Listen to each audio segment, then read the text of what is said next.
Ragazzi, 1, 2...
These are 4 brilliant criminals at the climax of their most magnificent effort. This effort began 6 months ago in Porto Vecchio, where we were all aboard the ship for Africa. And they were my associates in a quest for uranium. An element not one of them knew the first thing about, except that they'd heard you could get dough for it. Big dough. Who? I mean, what do you suppose they are? Businessmen, does it matter? Well, if we're going to be on a small boat with them for weeks and weeks. I only said they might be fellow passengers. Harry, we must beware of those men. They're desperate characters. What makes you say that? Not one of them looked at my legs.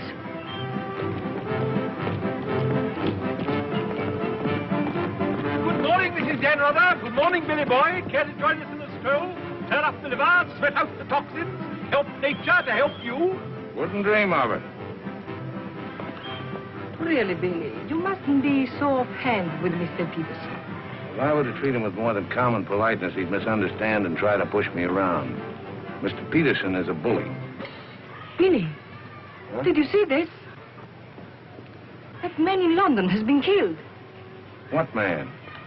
Paul Van Meer, high-ranking official in the Colonial Office, was stabbed to death early this morning by an unknown assailant outside a club in Soho. This is the 3rd crime of violence to occur in that vicinity within the past month. What is it, Billy?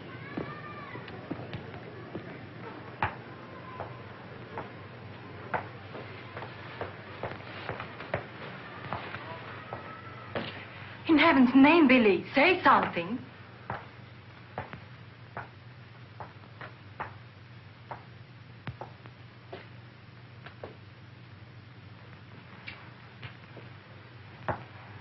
You understand, of course, that Peterson arranged this. It seems there's been a lot of violence around there lately. I don't pretend to be a fool. But look, Billy, this happened early Tuesday morning. We'd all left London well before that. What about Jack Ross? What about the galloping major? But I thought he only stayed behind to get that phone call from Mombasa. If it came through, he'll be here this morning. Well? Don't get so excited. Don't jump to unpleasant conclusions. Jump? They might as well have drawn a map. Why was Peterson worried about Van Meer? What made him think he was dangerous? He was afraid Van Meer wouldn't stay bought. Afraid he'd get the wind up after we'd gone. He had visions of him trotting upstairs to his superiors, announcing I have certain information that certain persons have paid certain sums of money. Don't talk so loud, Billy. To obtain illegal rights to certain mineral supplies. That Indian, that Raja or whatever he was, that you worked for in the old days, he killed a lot of people, didn't he? Ah, but he had a better style. Besides, he was out for a kingdom, half the size of France. What's the difference between that and millions of dollars? We must think of the future, Billy. This is our big chance. It may be our last. Except for Mr. Peterson, we couldn't even pay last night's hotel bill. Where are you going? Have a cafe, drink a lot of Pernod, and listen to the band. You won't make a fuss, will you? It doesn't do to make a fuss. You have to think of the main objective.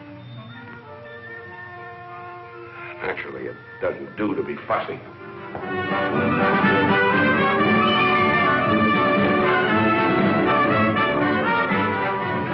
It's your move, Gwendolyn. Gracias.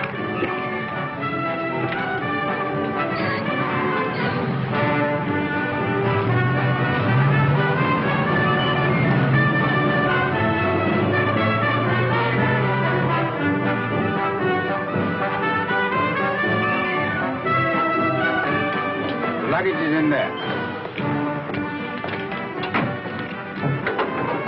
Bring it up.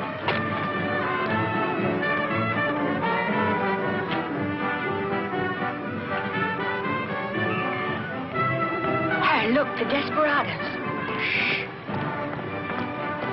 Not quite now, Convict Billy. Hard liquor before noon. I'm celebrating. Celebrating what?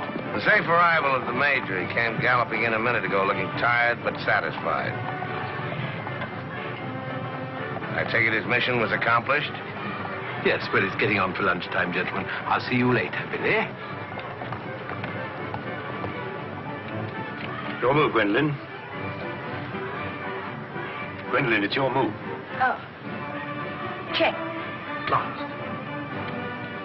Are you sailing on the Niagara? Africa bound. So are we. Oh, my name is Chelm. This is my wife. How do you do? My name's Dan Rutherford. How do you do? Are your friends sailing too? The whole kit and caboodle. You're a very mysterious group, I must say. Really, Gwendolyn? How so mysterious? Well, for one thing, you all appear to be of different nationalities. Your move, Gwendolyn. Check. I have a theory about you and your friends. Correction. My associates. As a matter of fact, I think you're doctors. Evil ones, I mean.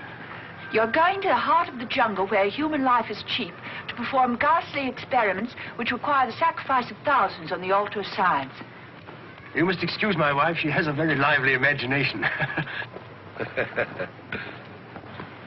Check me. I don't know how you expect me to play a decent game when you keep talking all the time. Harry's been all out of sorts today. Usually he's a wonderful loser. Good morning, Mr. Dunrada. I bring you the captain's compliments, along with the sad news that the sailing of the SS Nyanga has been postponed. Now, look here. This boat is definitely, most definitely scheduled to sail at 2400 hours. Scheduled, Mr. Chelm, but not, I fear, destined to do so. The fellow gone, or is the captain drunk? Oh, of course the captain is drunk. But the real trouble is with the oil pump. Well, it's not good enough. Simply not good enough. Quite right, sir. But you're putting it too mildly. The present oil pump is no good at all. Well, how much delay does this mean? To locate, bargain for, purchase, and install a new one will require, I should say, more than a day, less than a fortnight. Utter, hopeless inefficiency. Probably it isn't the oil pump at all. Just making it an excuse to hang about and pick up extra cargo. Guns or opium? I wouldn't be surprised if she turns out to be a smuggler. What a miserable place to be stuck in. Squalid, fifth-rate port. Ever been in Fuerteventura before? No, I don't know this part of the world at all. Oh, I thought not. Otherwise, you wouldn't be so upset about staying. Magnificent country. Ruins to visit by moonlight, fine stretch of beach. Back there in the hills, one of the few spots left in the world where you can get decent food and drink. It's called the Blue Pavilion. I insist you give me the pleasure of having dinner with us tonight. Oh, that's awfully kind of you, but... Us? You and your associates? And my wife and me. The committee? Oh, Mr. Chelm, I want you to meet a friend of mine. This is the Galloping Major. The committee wants you to toddle round. Okay. Right away. I'll be along. Better toddle. I said I'd be along. They don't like to be kept waiting. I'll lay on a car. We'll meet in front of the hotel at 6. Arrivederci. Dan Rather. An American, I suppose. Anyway, I quite like him. Time. 24 hours in the day, 1,440 minutes for somebody else to get busy on the same idea as ours. We ought to have got the plane and flown out, as I said from the start. You remember I said it, O'Hara? My name is not O'Hara. It is O'Hara. You hear? Mr. O'Hara. Yes, Mr. O'Hara. But you remember I said it? I said we ought to take a plane. Time. What is time? Swiss manufactured, French hoarded, Italians squandered, Americans say it is money, Hindus say it does not exist. You know what I say? I say time is a crook. If we took a plane, we'd be there inside 15 hours. Instead of who knows where. I don't want any more talk about flying. The sky is for the birds. My feet are on the ground. Both of them. Come in, Billy boy. What's all the fuss about? No fuss, Billy. We're merely wondering what course to pursue in view of this unfortunate delay. Join the peasants in their revels. Go to church. Write your memoirs. Very funny. I like an associate of mine to have a sense of humor. Good laugh does more for the stomach muscles than 5 minutes setting up exercises. And now that we've had our moment of fun, and all the better for it, let's get back to the question. Doesn't this delay call for a cable to your friend in British East? Mustn't send cables. Can't you get it through your heads that the population down there has trained noses? They can smell a uranium deal like a cat smells fish. But aren't you afraid, Billy, that when our little party doesn't show up on the date you said, aren't you a teeny bit afraid that your friend might use this as an excuse to begin negotiations elsewhere? If my friend were looking for an excuse, he'd find a better one in the morning papers. What do you mean? I'm talking about the untimely demise of Paul Van Meer. I'm appalled, Billy. What an unwholesome opinion you must have of your colleagues to imagine that we... Look here, Peterson, you don't have to convince me of anything. You don't care what I think as long as I don't do anything about it. And I won't, unless you ever decide to sick that knife-happy little junkie on me. Watch yourself, laddie. Now, Jack, behave yourself. Sit down. For shame, Billy. I think you owe an apology to everybody in this room. And if you're half the gentleman I know you are, I'm sure you'll make it. As I was saying, Peterson, you've nothing to worry about. My friend won't pull out unless I tell him to. For purely venal reasons, that's the last thing I have in mind. Jack, give Billy a light.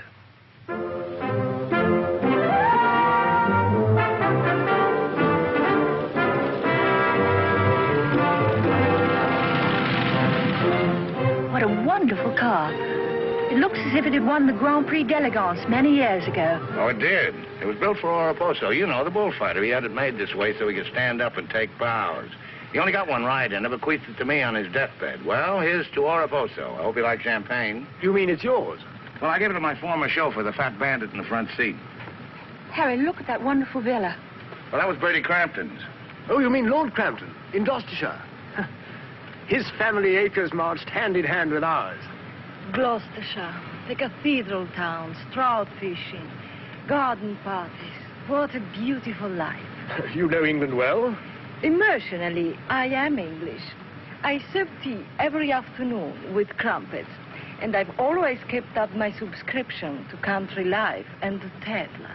Trouble with England, it's all pomp and no circumstance. You're very wise to get out of it. Escape while you can. Well, I'd hardly describe myself as escaping. Simply so happened that a relative of mine, first cousin actually, who died recently, happened to be the owner of a coffee plantation. Africa's the place now. You talk about the diamond boys, the gold boys. They just skimmed a little off the top. The potential mineral wealth of Africa's hardly been scratched. Now, there is a villa. Big. Well, that's the Villa Capriccio, famed in song and story, a 3-star attraction in Baedeker. Well, whose is it? Well, the bank's on it now. It used to be mine. Yours? Yes, I brought old Charles over from Fouquet's. You know, the old Fouquet's, to run it for me. Then when I decided to pull up stakes, I bought him this restaurant we're going to. Least I could do to show my appreciation. Well, here we are. Charles! Charles! Wait here a minute while I rout old Charles out. He doesn't even know we're in this neck of the woods. Charles! Charles! He must think we're extraordinarily naive. Knew all those people. Owned that vast villa. Bought this place because he liked the fellow's cooking. What utter balderdash. Oh, perhaps he did. I beg leave to doubt it. Did you notice his wife? She seemed to be rather a sensitive little woman. Really embarrassed by all that rot. I am sorry, signore. As you see, we are closed. We do not open for another 2 months. Charles, what the devil's going on here? This place is falling to rack and ruin. Place is closed. We shall have to dine in the hotel after all. Monsieur Dan. Monsieur Dan. Madame, Why did you not let me know you were coming? You did not say you were with Monsieur Dame. Nothing is close to Monsieur Dame. Good to see you again, Charles. It's been too long, Monsieur Dame. Not since the night you left the villa. Remember your farewell party. I've tried ever since to forget it. Remember how in the morning we escorted you to the train with violins playing, and everybody cried, like when a king you love very much leaves his country. Aren't you dressed yet? Do I appear to be dressed? Do dress, do hurry. It's the most wonderful day. And Billy wants us to drive out and see his villa. His former villa. Obviously, I can't go. I've got a chill on my liver. What a miserable place to be ill. And you forgot to pack my hot water bottle. You packed it. Gwendolyn, I distinctly remember. Hello. Oh, hello. No, I'm afraid we can't. Harry has this wretched chill. Give me the telephone. Chelm here. Yes. Quite. Absolutely. A hot water bottle. That's very, very good of you, old boy. Look here, Dan Rather, would you mind very much if my wife went alone? She enjoys this sightseeing sort of stuff, you know. Splendid. Splendid. I'll send her along. You know, Gwendolyn, nowadays, one simply cannot afford to dismiss people just because they're not one's sort. One has to try and bridge the gulf. After all, it's a new world we're going into. One's got to take it as one finds it. Face it. Use it. Master it.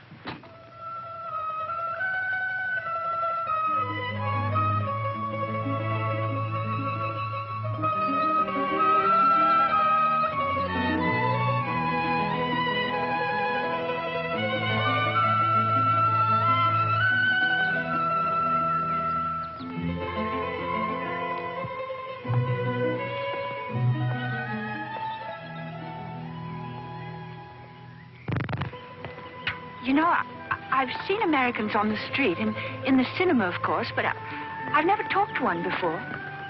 Are you a typical American? I think it's important that I should know. Why important? There are two good reasons for falling in love. One is that the object of your affections is unlike anyone else. A rare spirit, such as Lord Byron. The other is that he's like everybody else, only superior. Harry, for instance, is the very best of a type. Well, as you must know, I'm a typical rare spirit. How long did you live here? Oh, the longest I've ever lived anywhere is 2 years. Well, when you were a child. Didn't you ever have a mother and a father? And a house and a street and a town? No, I was an orphan until I was 20, and then a rich and beautiful lady adopted me. You know, I've changed my mind about your being an evil doctor. You're off to keep a rendezvous someplace in Africa sacred to the tribesmen. You're going to found a new empire and make yourself master of the riches of the world. But you need a beautiful blonde queen to impress the natives as the incarnation of the Queen of Sheba. That's why you're making a pass at me. Am I? Of course. I don't generally go sightseeing with strange men. You don't believe that, do you? Well, I believe anything you say. Do you? Well, you shouldn't, you know. You really shouldn't. Mr. Chelm? Yes?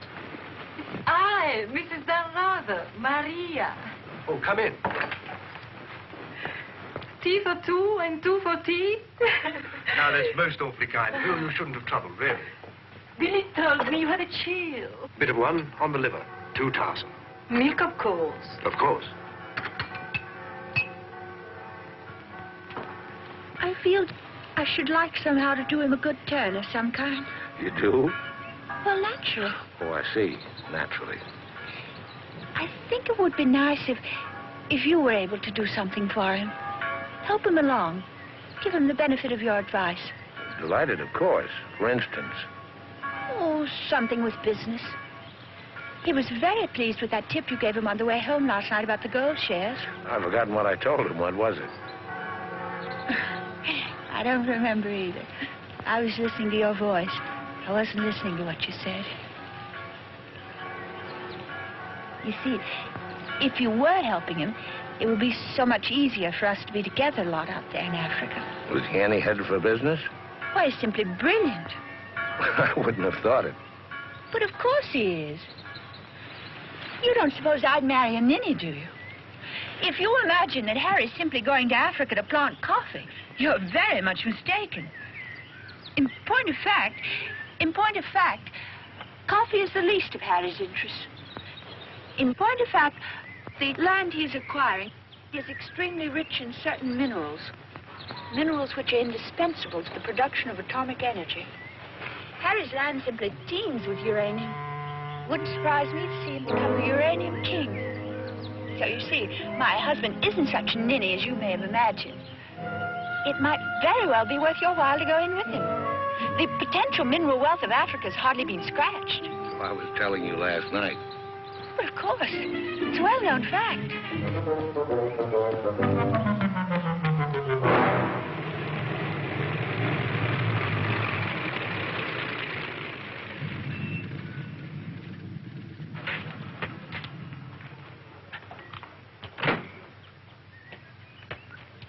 Billy boy. Had a happy day? Very. I'm so glad. What an attractive woman Mrs. Chelm is. Is that what you called me over to tell me? Who are the Chelms? They're English, going out to British East. They have a coffee plantation. Any money in coffee?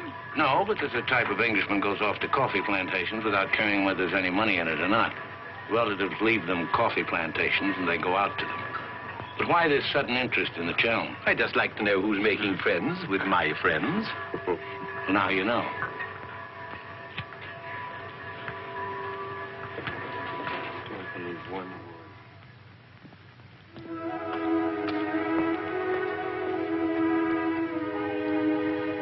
You know, if I ever leave you, it'll be for someone of the type of Harry Chelm. Well, bully for you. I suppose that type of Englishman is like a story I once heard. An English gardener in England was showing some Americans one of those wonderful English lawns. And of course, they wanted to know how to make a lawn like that. And this English gardener said... He said all you have to do is get some good grass and roll it every day for 600 years. I heard that story before you were born. Englishmen tell it when they're feeling down in the mouth. Just don't understand the Chelm type. You're not even listening. You never do. Someday I'll say goodbye and you won't hear that either. One day I shall really meet my type and run off with him. And you'll be simply amazed. That's possible. George Moore said, I learned it by heart years ago. He said that each great passion is the fruit of many fruitless years. George Moore was a very distinguished English writer, you know. Except that he was Irish. Cheer up, sugar. If I make $1 million on this deal, I'll buy you an old English lawn, one we can roll up and take with us.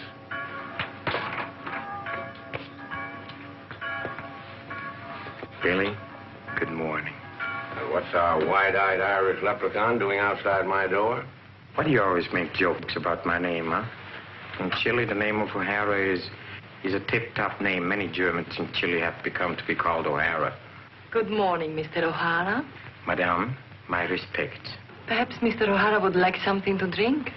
Yes, maybe perhaps a little whiskey, huh?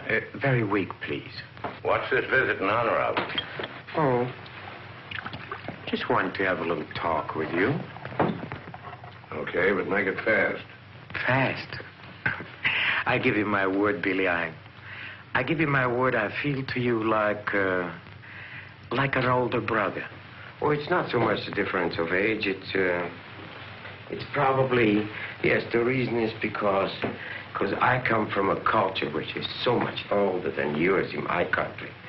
A child 6 years old is older in his heart than you'll be at 60. It smokes, it drinks, it philosophizes. At this rate, I'll be 60 before you get to the point. The point is that Peterson, Ravel, and myself, we are the principals in this case. We are in with the money. We cannot switch around and turn, but an agent, It's easy to imagine that he could conceivably doesn't feel himself quite as irrevocably committed as Peterson or... We're fellow passengers, I believe. Not quite yet, would you say? Too sadly true. By any chance, you don't happen to have seen your Mr. Danrother about? I don't think Billy's up yet. Not 11. He's rather a late riser. But he said it... Well, anyway. I shouldn't put too much stock on what Billy says, particularly when he's had a few drinks. It's not that he means to break his word, he just forgets that he's given it. Charm and dependability so seldom go in one package. There are exceptions, of course. Your husband, I imagine, from his manner and behavior, is one. Oh, yes, very. Well, quite, I mean. I'm so looking forward to meeting your husband and having a chat about Africa. By all means. I understand he's in coffee? You make it sound like a total immersion. Part of Africa we're going, though, is due for some pretty important changes. In my opinion, things will be booming out there before you can say Jack Robinson. I do hope there won't be too many changes. It's completely unspoiled, I hear, with some of the loveliest scenery in the world. I can't imagine anything more lovely in the way of scenery than to have a few acres of gold and diamonds cropping up on a piece of land I bought for a song. Heaven forbid. Next thing there'd be big, ugly holes everywhere and great, horrid machines instead of lovely scenery. Anyway, I don't think my husband worries much about money and business, that sort of thing. Really? I mean, to appreciate my husband's point of view, one has to understand his background. Those lawns, hundreds of years in the making. Those immemorial elms. Those walls hung with family portraits. Generations of them. Those great echoing galleries where so much of English history is being made. Taxes must be terrific on a place like that. What would people like the Chelms care about taxes with their kind of money? I mean, when a family's been a power in the city of London for so long, one of the great financial families. Power in the city? You mean... Oh, yes, of course, one of those Chelms. I'm surprised you know about them at all. Very few people do. They prefer to work behind the scenes. I find it rather hard to believe that a man in your husband's position would go to Africa just for the coffee planting. You're very quick, aren't you? In point of fact, he isn't. In point of fact, he has a very special reason. So I suspected. It has to do with sin. Sin? Since the war, my husband has been almost exclusively concerned with spiritual values. He feels that if he can get away there, in the heart of Africa, he will come face to face with essentials. He wants to work out the problem of sin. Sin? Why, yes, of course. Isn't that what we're all most concerned with? Sin? Gwendolyn, what are you doing here? I thought we were supposed to meet on the beach. Harry, I want you to meet Mr... My name is Peterson. Been having the most delightful talk to your wife. She tells me you're interested in spiritual values. I myself am vastly Harry, concerned. we'd really better be going. You'll excuse us, Mr. Peterson? What have you been telling that man? Why, nothing, Harry. He got onto the subject of religion, and I just happened to mention that we usually go to church on Sunday. Billy, I think it is high time you take stock of yourself. Can you truthfully say about yourself, I, Billy Danrother, have acted fairly and squarely to my associates, huh? But of course he can, Mr. O'Hara. Everybody knows Billy's the soul of honor. Shut up, sugar. Perhaps he's the soul of honor, and perhaps appearances are deceiving. You mind telling me what it is I'm supposed to have done? Nothing. It's your conduct. Your conduct doesn't... Your conduct does not inspire confidence, and confidence really is the most important necessity in an undertaking of our kind. One may be completely innocent, but if one's actions invite suspicion, one might as well be guilty. To be trustworthy is not more important than to seem to be trustworthy. Billy, have you done something you shouldn't have? Tell me, Billy. Tell me the truth. My conduct. Who do they think I am, their hired man? But you are, you know. You are the hired man. How good and kind of you to remind me. How good, how true, how kind.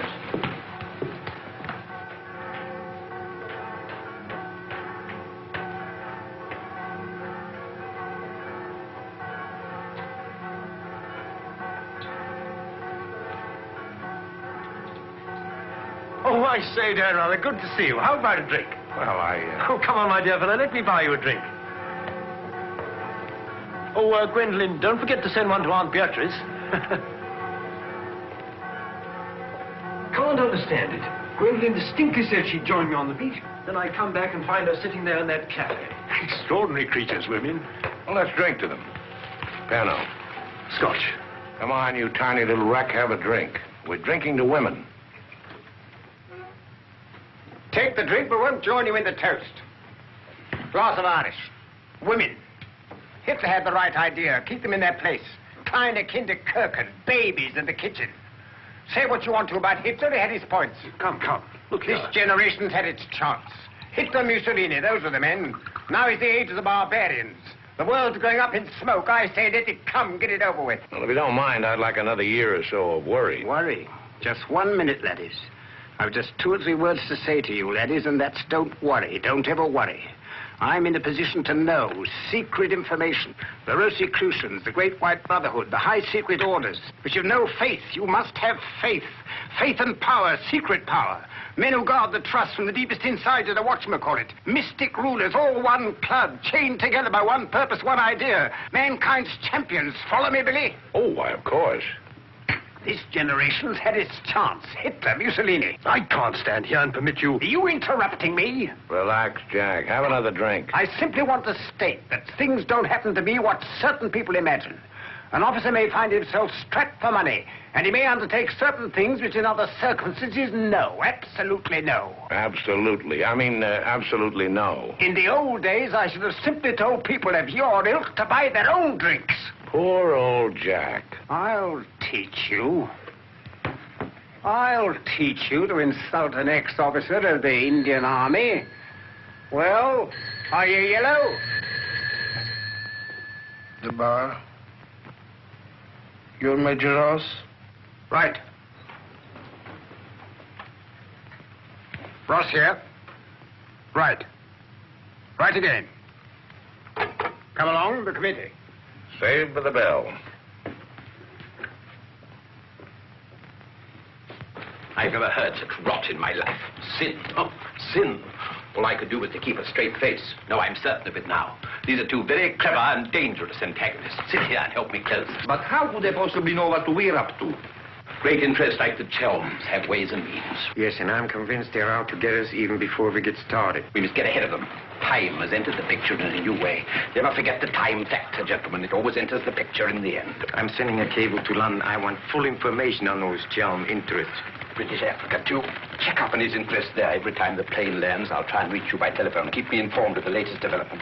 Dan Reuter, that lying, swinish, rum-swilling double-crosser. What pleasure it would give. No, you can't at the moment. We need him right now. We need that swinish, lying double. Did I hear my name? Rub-a-dub-dub. 3 men in a tub. Tub? Oh. Been a change of plan, Billy boy. You and I leaving for Africa. How's that?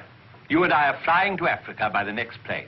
Oh, what's happened, Peters? Must be something important to get you on a plane. Perfectly simple, Billy boy. The trouble with the oil pump and the general uncertainty about when the Nyanga will sail forces me to sacrifice my personal comfort. I prefer to fly rather than run the risk of arriving too late.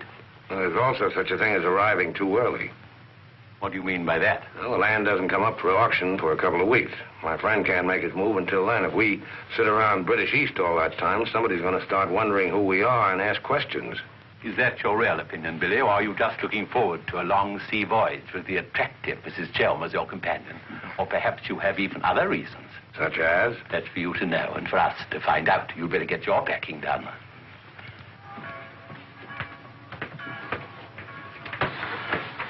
Billy? Where are you going? Off to Africa, flying.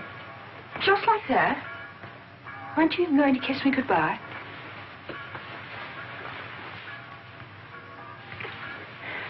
I wish. Don't say it. What? That you wish we'd never met. You'll be coming on the boat, and in Africa we'll get together and... I think I hate you. Letting those revolting men order you about. Don't deny it, I've watched them. They treat you like a servant. They say, hop it, and off you hop. I know what it is. They have a hold on you. Some black secret that could ruin you. What makes you think that? No, it happens all the time. My old Spanish nurse told me that half the people in the world would be ruined at once if everyone told what they knew. But couldn't you have them done away with? I mean, you must know plenty of people who could bump them off. It probably cost a good deal, but it'd be worth it, certainly. Well, it's not impossible, except that afterwards I wouldn't have any money. This way I stand to make a lot. Millions? Maybe. Then perhaps your connection with those men isn't quite so undignified as I thought. Those millions, would they be pounds or dollars? Well, either way suits me. No, that's very careless of you. The state of the pound is so uncertain. You must think in terms of hard currency. Maybe I should hire you to handle my affairs. You could do worse. I'm awfully intelligent, really. Come along, Billy boy. The car's waiting.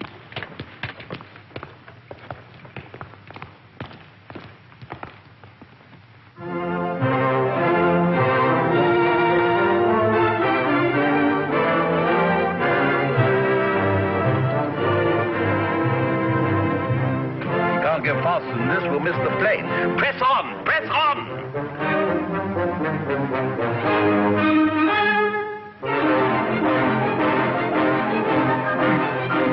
High posting.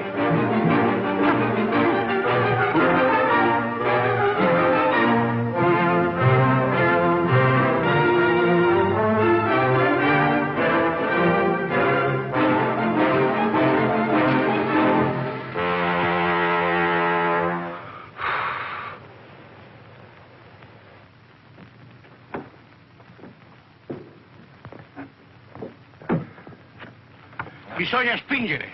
Push, push.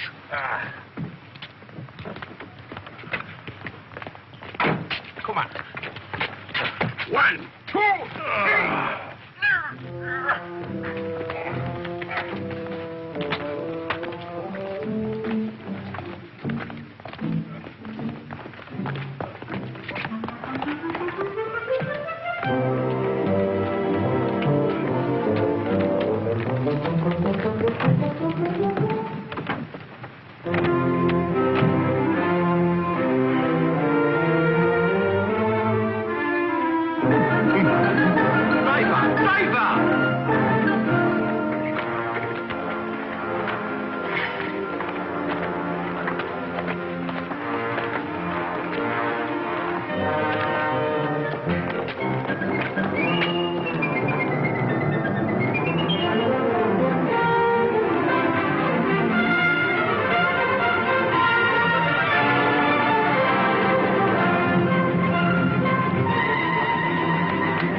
beautiful car.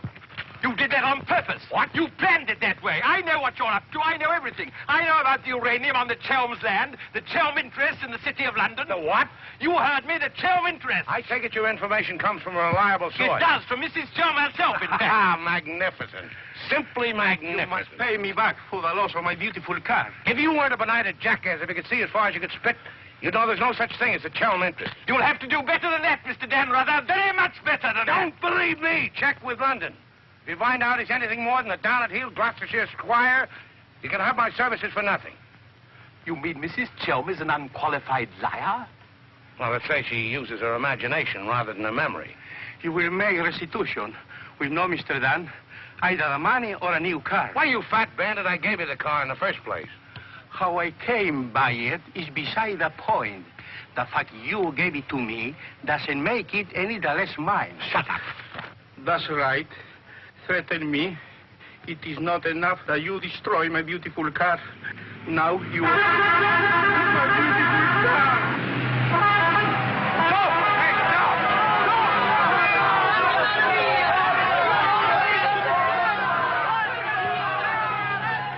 More than anything, I I want Billy to make a grand success out there. Oh, as you care so much about money, I should have thought you would have left Billy for some rich man. I shouldn't think Billy would mind, really.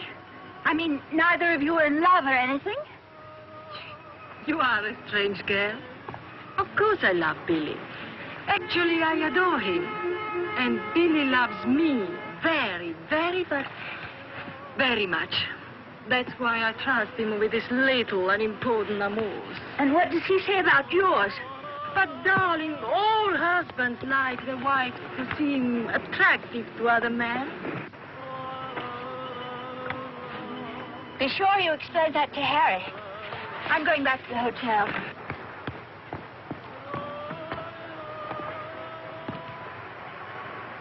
Mrs. Stanrother, Maria, I'm afraid, I have some shocking news for you. The boat is not going at all? There's been a terrible accident. Your husband's car drove over a cliff. The people on the bus saw it fall into the sea. It seems almost certain that... What is it? What are you trying to say? He's saying that Billy is dead.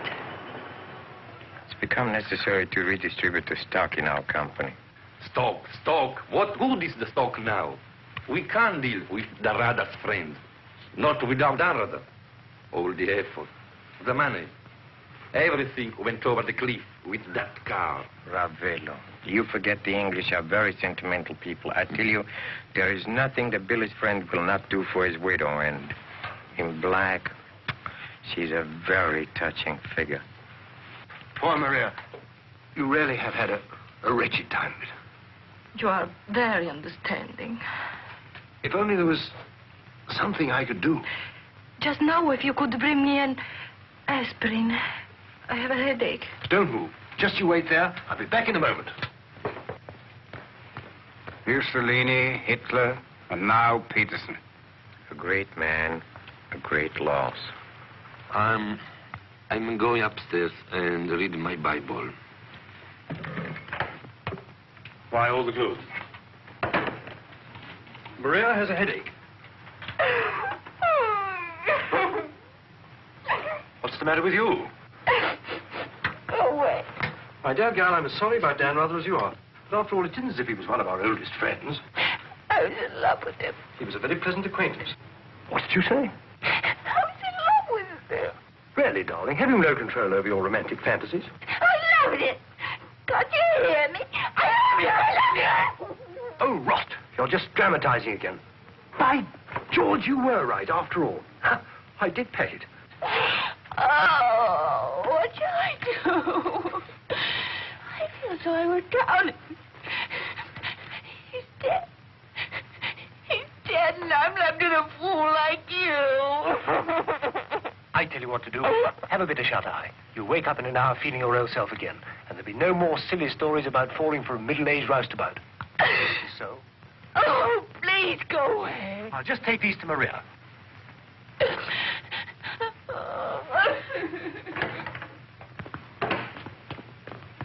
Mr. Shelm, this is very important, for you as well as for myself. Yes, well, get on with it. There is now an opportunity for you to secure enormous profits with virtually no risk. I want to beat about the bush. Our purpose in going to... For you as Billy's widow, it will be very easy to persuade his friend in British East, and for capital, we have charm. Quite evidently, you've been misinformed as to my interests.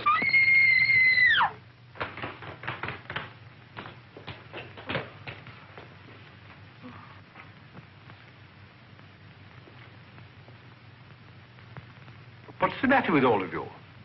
Somebody dead? Car, it went over a cliff. We thought you'd both been killed. Dan Rather, I'm delighted to see you're alive, but your wife is in a fainting condition. You mean you're not dead at all? Obviously, I'm not dead. I knew you weren't dead. I knew it. I counted 13 backwards 13 times. My old Spanish nurse said if you did that, a miracle would happen. And you see, it has. Ladies and gentlemen, I bring you the glad tidings. The captain is sober, and the SS Nyanga will sail at midnight.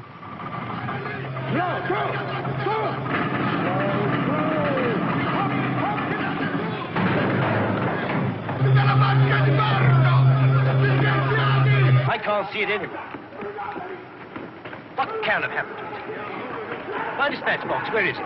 A black tin box this size. What have you done with it? Guardi che la sua valigia gliel'ho messa in cabina. I told you to take the most particular care of it. I shall not go on board till my dispatch box has been found. Having trouble, Chelm? I think that I can't cope with myself, thank you. È la seconda volta che glielo dico. La valigia gliel'ho messa in cabina, è inutile che insiste con me. Says he put it in your cabin, whatever it is. Idiot! Why didn't he say so in the first place? Say, look. What's happened to Harry?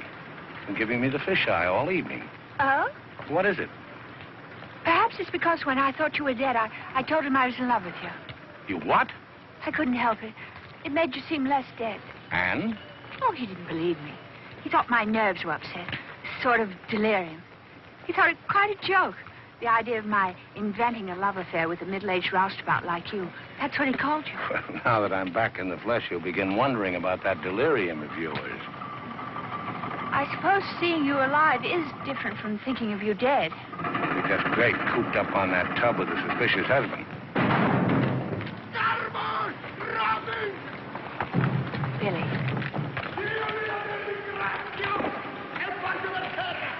Let's not go. What do you mean? I'm asking you to run away with me. Now. What about the millions in hard currency? What's happened to you? I thought you were my shrewd little manager. I've changed my point of view. I thought we'd get to Africa and you'd make your fortune and everything be wonderful, but now I think it's all too risky. Too many things can happen. I want us to cut and run for it right now. You really mean that? With all my heart. Oh, no, that's impossible. Why? Well, for one thing, Mrs. Danrother might not go for the idea. She's not quite as sophisticated as you are. Please, Billy, listen to me. I've thought it all out. We'll take the bus and catch an express for somewhere. The shot's not on the table. You're not in love the way I am. If I loved you 1,000 times more than you say you love me, it still wouldn't make any difference. I've got to have money. Doctor's orders are that I must have a lot of money. Otherwise, I become dull, listless, and have trouble with my complexion. But you're not like that now, and you haven't any money. It's my expectations that hold me together. You really mean that, don't you, darling? Sure, I mean it. And your main reason for wanting lots of money is so that you'll be ever so attractive and I'll love you more and more. That's right, baby. I'll help you, Billy. I can, too. I'm something of a witch. My old Spanish nurse said I could have been professional. Don't look now, but they're raising the gangway.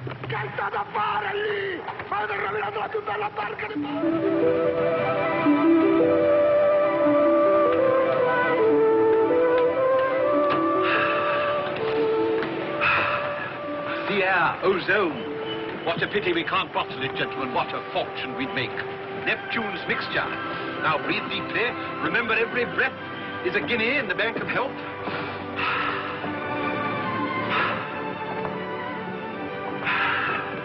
Good morning, Chel. Why, that's good.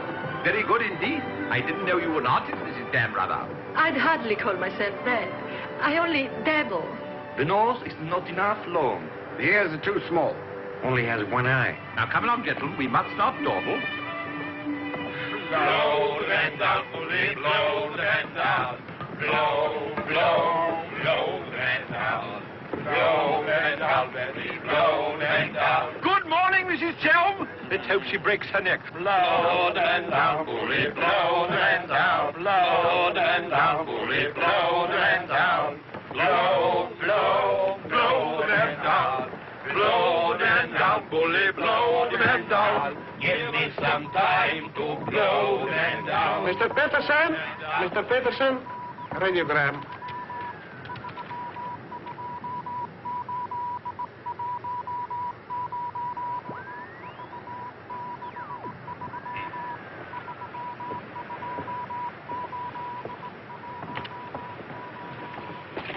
No Chelm Estate, Gloucestershire. Stop. Nolan the Gentry Chelms. What do you make of that?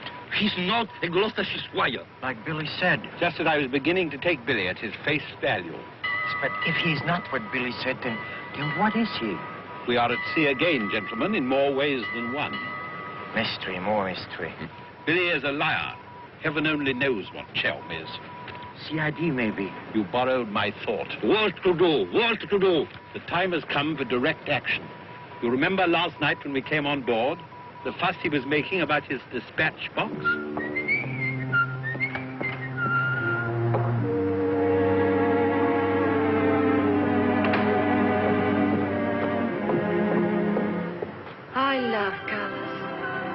skin wither is an endless puzzle. Your face, for instance. 10 minutes ago, it was all brown and pink. Now the light is changed and is chalky white. What? Tinged with green. Green? It must be getting rough.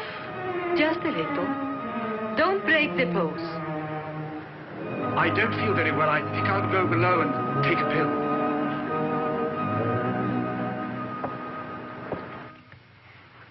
It's incredible. Harry Chelm is just Harry Chelm. nothing. Nobody. A ruddy refugee from Earl's Court. With a hot bottle. Look. And a letter of introduction to the secretary of the governor. The secretary, mind you. Disgusting. Purser! My box! Feet up and down, isn't it, sir? It's gone. Oh, yes, indeed. Major Ross took it. I saw him sneak it out of your cabin. I like to keep my eye on what goes on aboard the ship. Where did he take it? I believe Mr. Peterson's cabin. In fact, I'm sure.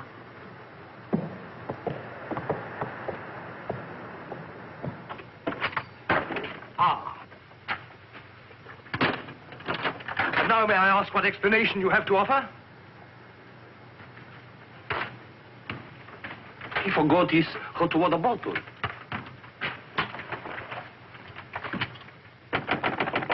Billy. Come in. Billy, have you heard what's happened? I've seen the paper in days. It's not funny. They've stolen Harry's dispatch box. Who stole his dispatch box? That dreadful little major. He took it to Peterson. They went through it. It's all your fault. I suppose you know that. My fault? Well, the poppycock you've been peddling, all that junk about the Chelm interest in London, uranium on your land. Well, in a way, you're the one to blame. I'm the... I mean, you acted so superior. I was falling in love with you, and I couldn't bear it for you to think I was just a nobody. Married to the son of a boarding house in Earl's Court. The son of a what? A boarding house. That's what Harry's parents do. They run a boarding house for decayed gentlefolk. But the way he talks, the way he acts, I thought... It's just that he sees himself in a place in the West Country with trout streams and horses, leading the life of a country squire. It's not his fault if people take it for granted that he has a place like that. He's never once said that he had. Well, country gent, son of a boarding house or whatever he is. I suppose I'd better get his box back. Oh, he got it back himself. Well, then there's no harm done. Except that Harry's gone to the captain. He's going to have them put in irons. He is what?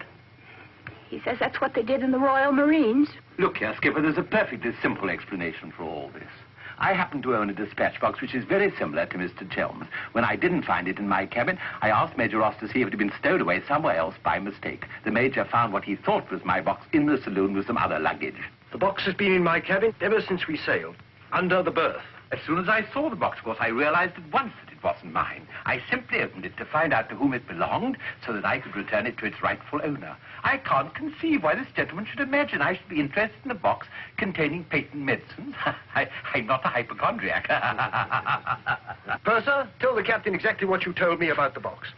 Why, sir, you asked me whether I'd seen it, and I said it might be the one I'd seen being carried along the passage by Major Ross. You distinctly told me that you'd seen it being taken from my cabin. Oh, you must have misunderstood. You were rather ill at the time, if you remember, sir. That's all, Purser. He's been bribed. He's in league with these criminals. Just a case of a misunderstanding. That's how I look at it. Now, what about a little cognac? To wash away any ill feeling. I don't care for a drink. And let me assure you that this matter is far from settled. While rifling through my personal effects, I feel certain that you must have noticed I had a letter of introduction to the secretary of the governor. I suspect he'll be much more interested in what I have to say than this gin-soaked so-called ship's captain. You mind your tongue! Any more else? You're the one I put in irons. As far as I'm concerned, this is a close incident. You got your box back. Why don't you forget the whole thing? What possible interest do you expect the Colonial Office to take in? On the contrary, I expect them to show considerable interest in a gang of crooks who are trying to swindle the country out of vast uranium deposits.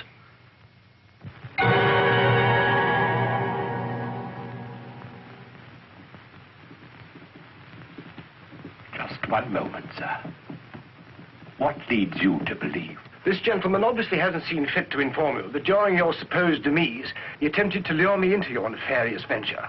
Unfortunately for you, he acquainted me with all the pertinent facts. Facts which I intend to communicate to the proper authority at the very earliest opportunity. I thought you were dead. That's what they told me. Everyone told me you were dead. And if you were dead, we head to a fresh capital. Didn't we? You, Ravello, my own partner, sneak up behind my back and try to cheat me. The milk's spilt. It's no good crying over it. Get after him, Billy. Calm him down. Talk to him. See if you can't get him to change his attitude. I'll try, but I don't think it'll do any good. I don't know why we have to worry about Chelm's attitude. Talk's no good. Conversation never convinced anybody. I say put an end to words. Shut up, Jack. Time factor has entered the picture again. This time, fortunately, it's working on our side. 2 weeks before we reach port. That should be plenty of time to convince our friend, Chelm. I beg you, please end all this trouble. If things go on, either you will be done away with before we ever get to Africa, or you will leave and denounce Peterson to the authorities, and that will be the ruin of all my plans and hopes. In the long run, you'll do much better to get clear of these people. They're thoroughly undesirable. The long run. I'm tired of the long run. I am not even thinking about them or about myself. It's only you that concerns me, Harry. No need to worry about me. Ever since I met you, you fill my thinking. You are becoming an obsession. Don't you understand, Harry? I am deeply in love. Maria. My dear.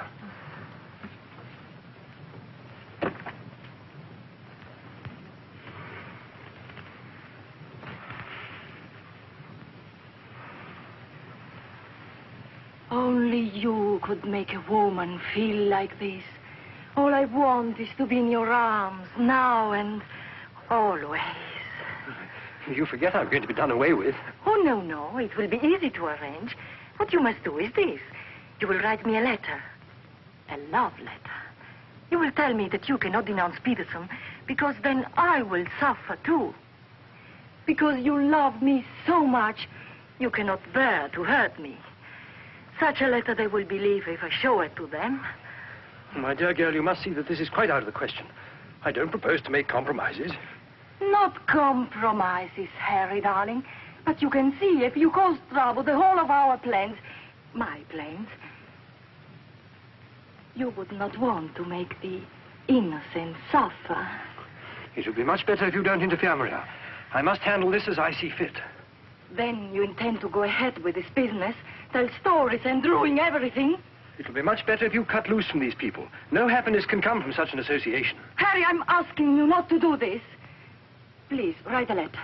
Then there will be no trouble for you, no trouble for us, no risk when we get to Africa. I'm sorry, my dear. We English are a very pig-headed lot. You think you can get away with this? But Maria, my dear good Maria, listen. First you made love to me. Now you tell me you will ruin me. You'll forgive me, but it was you who made... Oh, shut your trap. Go on, do what you like. You think you're such a brave man. I'll tell you what you are. You are a heel. Huh. What the blazes now? What's happening? What's going on here? The oil pump's on the blink. The electricity's failed. Utter folly. A ship lying in darkness this way, we might well be rammed at any minute. I'll tend to this myself. Which way is the engine room? The passengers are not... I'm sure your chief engineer will welcome the advice of an ex-officer of the Royal Marines.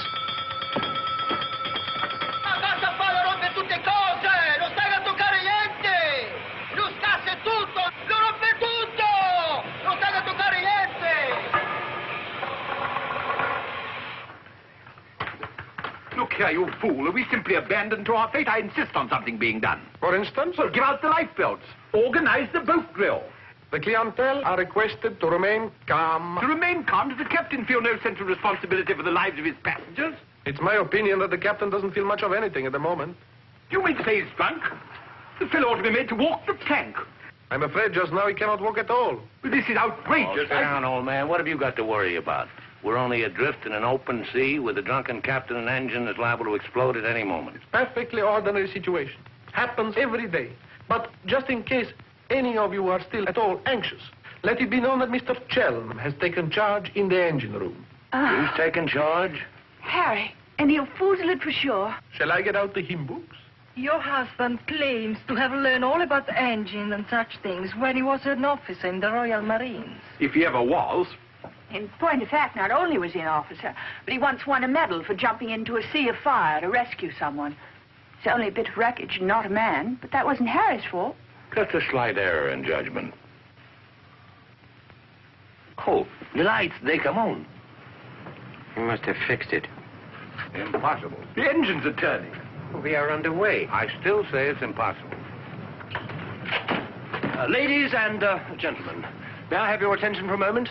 I'm happy to inform you that the oil pump is now in perfect working condition. Putting it right was no great accomplishment for anyone with the slightest mechanical bent. Anyhow, we may now proceed without further delay and in absolute safety. Oh, Harry, you did. You fooled me. You wrecked my ship! Where is your Forward, please. Captain wants to see you. There you are. You devil! You wrecked my beautiful ship! Nothing of the sort. Some scallywag down there sabotaged my work out of pure malice. You explode my engine! Now Keep your head boys. Let's all behave like little gentlemen. Stay out of this, Dan, rather. I can handle the brute. What happens now? Do we get the life belts? Do we abandon the ship? There's no immediate danger. The passengers were pleased to return to the saloon. We're heading for the nearest port, and there seems to be some chance of our making. Let's go. Come along. Now, who was last down? Last.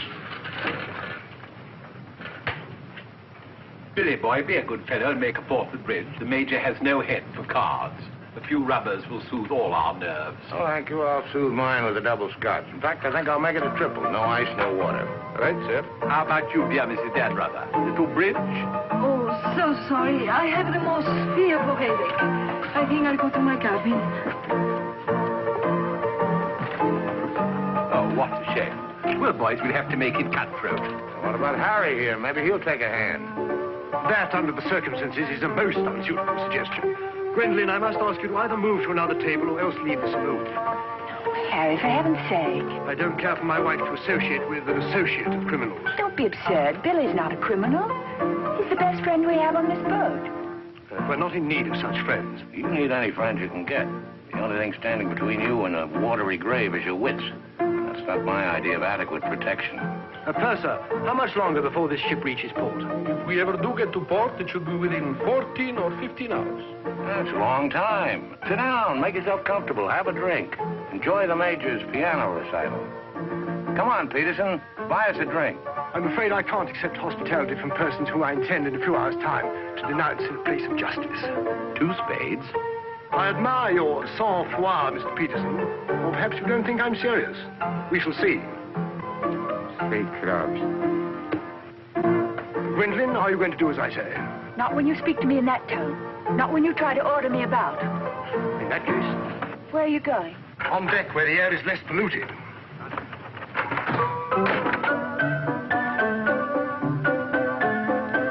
Sir, 4 tonics? I think you'd better go after Harry. Why should I? If he's going to be so childish and unreasonable. Take my advice, go to him, stay with him. I suppose you think we should keep up appearances. The loyal wife at her husband's side. No, Billy. I'm experiencing something that is rare and beautiful. Thou shalt not deny it, either by word or by deed. I love you. Let the whole world know it. I love you, I love you. Well, keeping up appearances isn't exactly what I meant. Then why do you want to send me tagging after Harry? He's being such a deadly bore tonight. Deadly, but not dead, not yet. What do you mean? They killed one man just because they thought he might try to get in their way. Now, Handsome Harry here is certain to blow the whole thing wide open. They killed a man?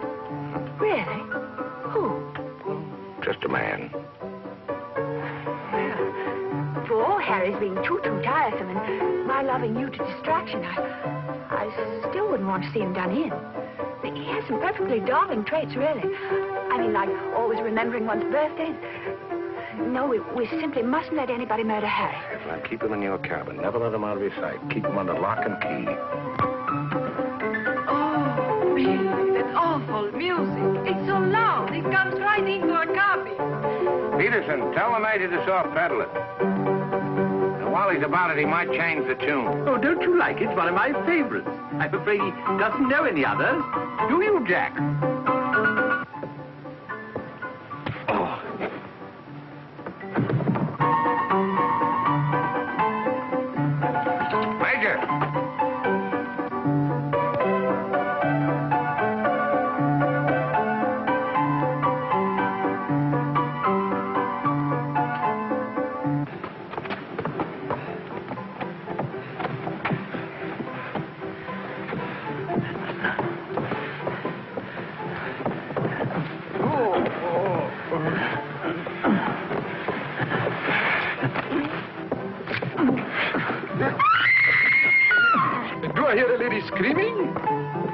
one down. Captain! Captain!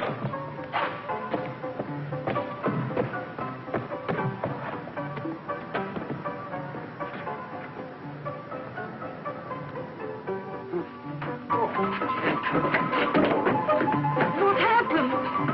Oh, Billy, all that screaming. I thought someone had been killed. Someone nearly was. Indeed, they were. Look at the major. Better get a new act finished and the curtain going down on this one. Every time I turn my back, someone makes trouble. The passengers break the engine, they beat each other to feet, they throw each other overboard. That man attacked me. How you? You again! If I struck him, it was in self-defense. He came sneaking up behind me and tried to run me through with his sword. Is that true?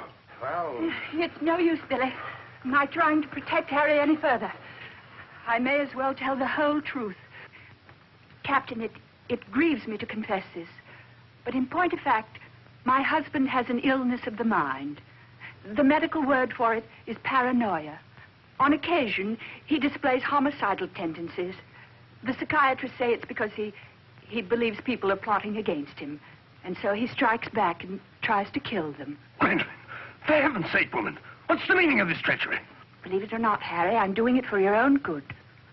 He knows. He saved my life. He'll tell the truth. I wouldn't contradict the lady. You wrecked my ship! You tried to kill the passenger! But I'm not a safe person on the ship. That's why you're against me. Let me go. I'll kill the lot of you. I warn you, Captain. When I kill you... Poor Harry. It's awfully sad. We've tried everything to cure him. Take your hooligans off. How dare you lay hands on me? You hooligans! I'll have you put in irons. You'll be the ones in irons. Good, good. We'll hear no trouble from you. Scum! Mongrels! I'll bring you to book. Every one of you. Every man jack of you. After all, it was the only solution. Harry's safely locked in his cabin, where those beastly men can't do him any harm. On the other hand, he can't say or do anything now to interfere with your making that fortune in Africa. I mean, the authorities would hardly listen to the ravings of a lunatic, would they? Well, they won't even let him off the boat. Well, in that case, he'll just have to stay shut up for a few weeks. It's a bit hard on the old boy, don't you think? Yes, but after you've amassed all those African millions, we'll make it up to him. We'll buy him a country place in Gloucestershire with some rough shooting and a trout stream like he's always wanted. Maria will marry him, perhaps. She seems to have a very real feeling for English country life. And everybody lives happily ever after. Especially us, Billy. There's no abandoned ship. What's going on? I believe, sir, that we're sinking. What? Station, everybody. Look at like this. We're sinking. Harry! Harry, open the door! You must! The ship's sinking! Here, get back.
Across him out there. He's a strong swimmer, isn't he?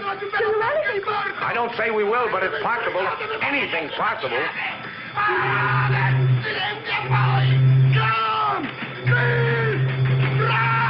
Dio mio, ti ringrazio e passo per terra! Speriamo che incontri un gruppo di messicani!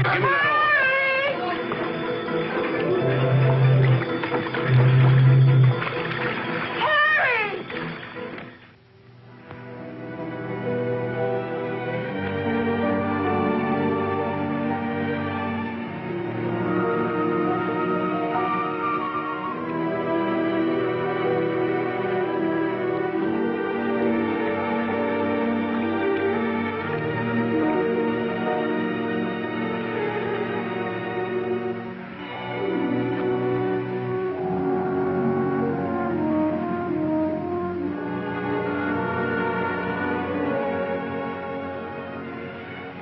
Where do you suppose we are?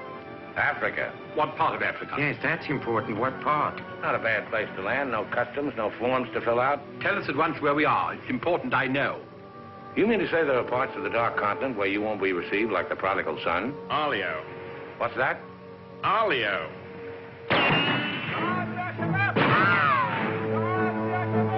Better get down, everybody. Oddio, mamma mia! Arabs! Oddio, mamma mia! Get rid of your passports, boys. Mrs. Chelm, Billy Boy, my identity must remain a secret.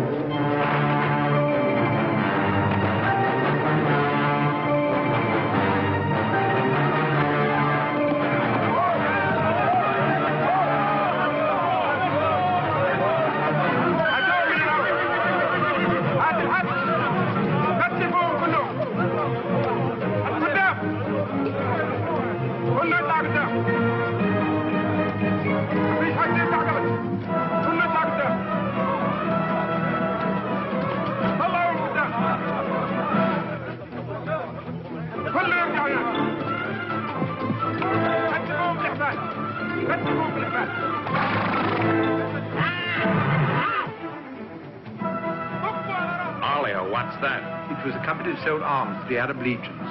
Wait a minute, that rings a bell. Some of the equipment we sold them was defective.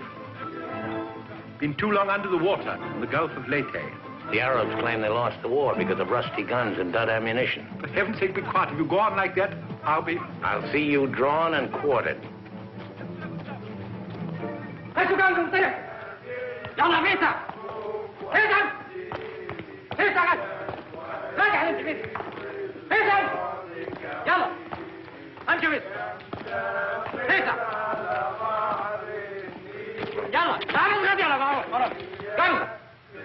Are you going to allow them to bully you in this way?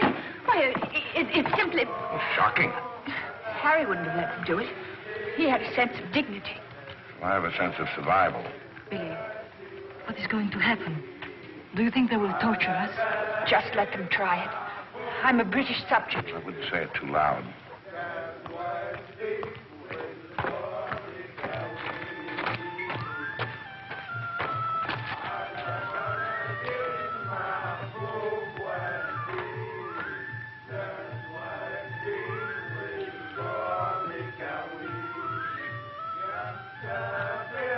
We shipwreck.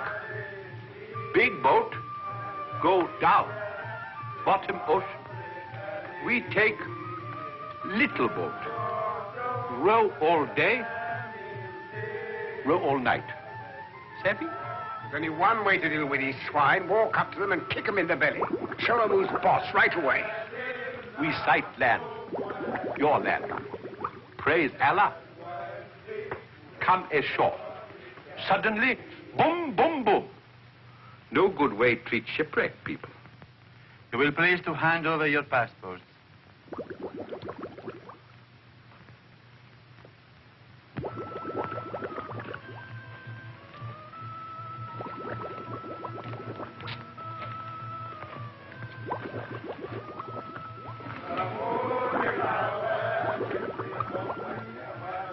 There seem to be 4 missing. Will those who have not handed over their passports hold up their hands?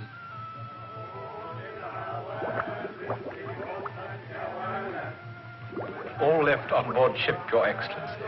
A terrifying experience. An incompetent crew, a burning ship, put overboard in a small boat at dead of night. What was the name of the vessel? The SS Nyanga. She's a Portuguese ship. I will investigate whether such a ship has been reported lost at sea. Well, does it stand to reason, Your Excellency, we should come to this shore in a small boat if we'd not been shipwrecked? Our country is in a state of unrest. Oh, I am sorry. Agents of certain foreign governments sometimes try to enter it by stealth, hoping to fan the flames of revolution. Therefore, we check carefully on the activities of strangers. But surely, Your Excellency, in our case, one look is sufficient to convince you of our innocence.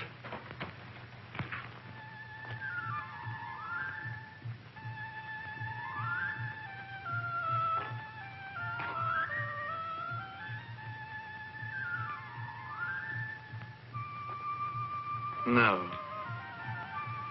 One look is not enough.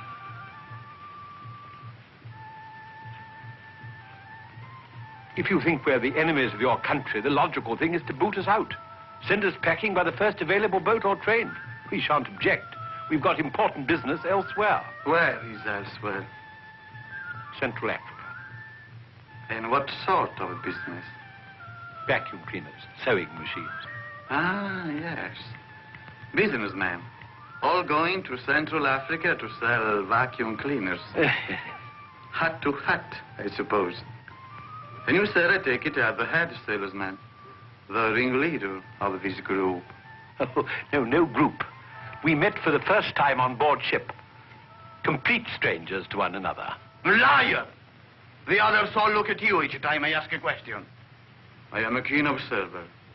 You four are together. Oh, no, my fat-gutted friend. I'm not the illiterate, simple-minded native you're fool enough to take me for. I am a great man, a serious man. I spit on you, too. I spit on you and all your life. Off to the wrong start, Peterson. There's only one way to deal with these swine! Swine! You'd better be careful. My husband, my late husband, who was drowned in the Niagara disaster, happened to be one of the most important figures in the British government, Sir Harry Chelm.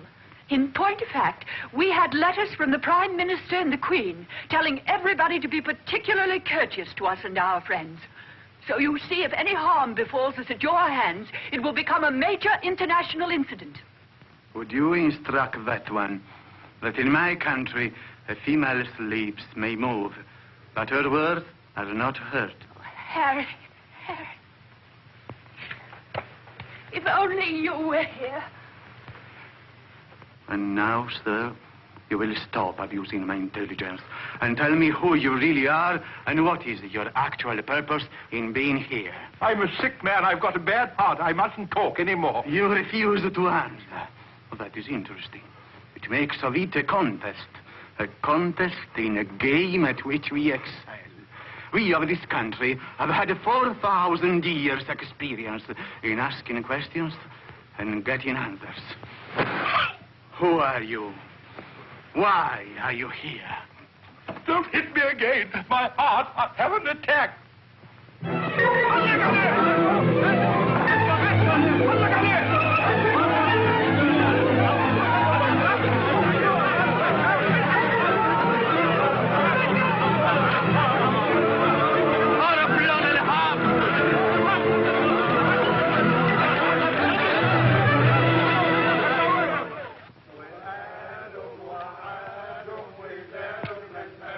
Billy's led a thoroughly decadent life.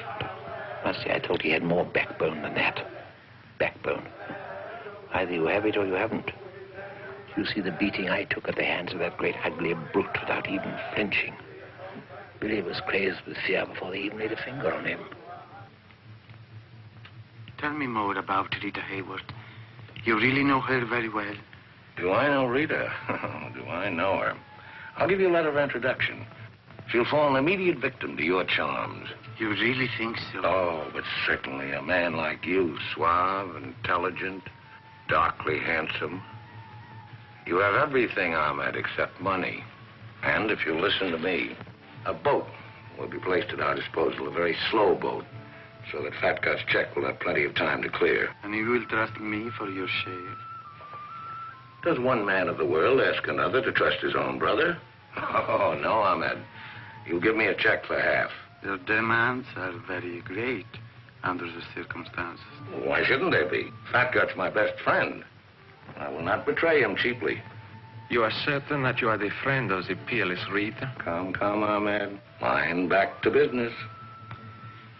Very well. 50-50. Oh, by the way, Fat Gut's nature is noble like ours. You might try to bargain. I do not bargain with a puffball like that. It's beneath my dignity. It'll be dawn soon. The correct hour for a firing squad. But if we have him shot, what about the money? Well, I was just thinking that if he had a volley at the psychological moment, he might not be so inclined to haggle. I believe you must have Arab blood. Westerners are not usually so subtle. يلا يا علي نمسك الراجل الثخين. يلا بينا. يلا. Look, Halamite. Look, Halamite. Ah! are you taking me? I won't go. I demand to see a doctor. Would you say that in Paris, among smart people, the Rolls-Royce or the Cadillac is considered more chic? Well, that's no problem at all. A man in your position should have both.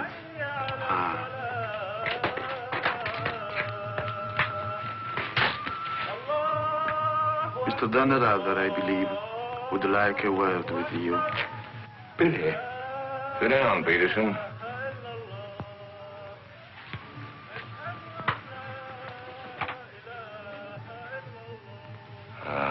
I've been talking to Ahmed here, and he's made the phone.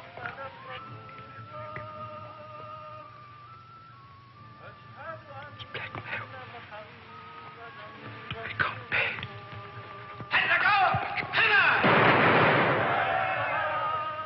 What was that? Paris, but it's execution day. Will he take a check?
Excuse me. Are you Mr. William Dunrather? That's right. I'd like to ask you a few questions, if I may. Oh, I'm sorry, not now.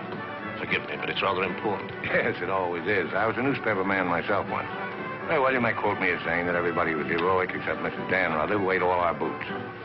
Very amusing, but I'm not a reporter. Oh? Jack, go to the phone, make reservations. The first plane to Nairobi, 6 seats. Yes, and if they don't have any, talk to the right man and tell him if he kicks other people off the plane, we'll make it worth his while. I always said we ought to take a plane. You remember I said that, Mr. Horror. I said we ought to take a plane. Mustn't dawdle, Billy boy. Great deal to do and not much time. Those were the other members of your party? Yes, I'd like to talk to them, too. Well, what's it all about? I believe you were acquainted with a Mr. Van Meer, now deceased. Peterson, you and the boys better come back down. The gentleman here wants to speak to you, Mr. Jack Clayton of Scotland Yard. You take your wine here or upstairs, Mr. Dunn? Oh, we'll have it here. Care to join us in a drink, Clayton? No, thanks. It's a bit early in the day for me. I read somewhere that a Scotland Yard man never accepts a drink from anyone he intends to arrest. Is that true, Mr. Clayton? Quite so. Mrs. Dunrather? No, I'm Mrs. Chelm. This is Mrs. Dunrather. No, how do you do? Well, I wouldn't dream of alarming you lovely ladies, so perhaps I'll have a glass of lovely after all. Peterson, how do you do, sir? How do you do? Ravello. And, Mr. O'Hara. O'Hara, Julius O'Hara, delighted. No, I'm the one to be delighted. It had begun to look as though I'd never catch up with you people. That would have been a bit embarrassing. You see, this is the first time I've ever been abroad on an investigation. I've spent quite a lot of money. And my chief can be very sarcastic about the money one spends, particularly if you fail to deliver the goods. Mr. Clayton is presently interested in the Van Meer murder case. The Van Meer murder case? Oh, yes, yes. That fellow in the Colonial Office. Yes, I read about that in the paper. It was a shocking affair. According to Mr. Van Meer's appointment book, Mr. Peterson, you had lunch with him at the Savoy a few days before his death. That's quite correct. Mr. Van Meer was an expert on African matters. We wanted his advice about affairs in British East. Do you recall the subject under discussion? Vaguely. Crop yield, the native labor situation. Inches of rain. Vaccination, shorts. How long did you know Mr. Van Meer? Oh, a couple of months. We met half a dozen times. Did he ever make mention of any enemies, business or otherwise? Did he say anything about romantic attachments? I mean, did he name any women? No. I should have been very surprised if he had done. Mr. Van Meer struck me as being every inch a gentleman. Oh, of course. Well, that's all. Unless somebody has anything further to add. I have. I think you ought to know that the business of one of these businessmen is murder. I beg your pardon. Major Ross, I mean. I can't guarantee Major Ross murdered this Van Meer person. I assure you, however, he attempted to murder my husband with a long, thin dagger, which he always carried about in what looked like an innocent swagger stick. Go on, Mrs. Chelm. You see, Major Ross is employed by Mr. Peterson there to do his dirty work. One might say he's a professional killer. My husband found out certain things about Mr. Peterson. Things in point of fact that are a matter of empire, involving, as they do, a plot to exploit our kingdom's uranium resources. And that's why Mr. Peterson decided to have him done away with. Don't run away, Mr. Peterson. That's always tantamount to a confession of guilt. Tantamount is what I call it. More champagne, Clayton? No, thank you.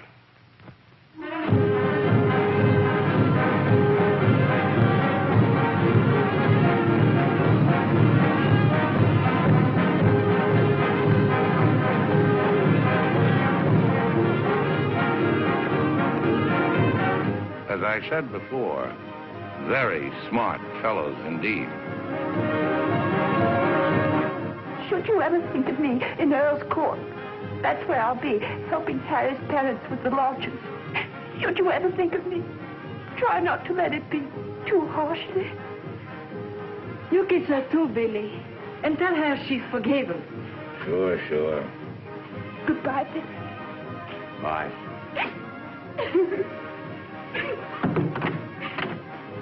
For Mrs. Chelm, just came on the ship's wireless. Oh, by the way, Mr. Danrada, do you know that your associates are all in the Hoosgow? Oh, not that I'm a bit surprised. I put them down as thoroughly bad characters, right off the bat. But then there are so many bad characters nowadays. Take mine, for instance.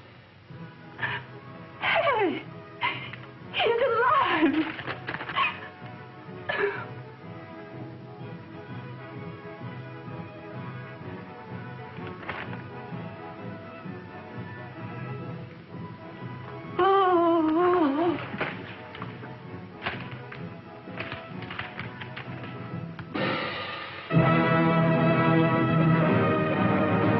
Ha ha ha ha!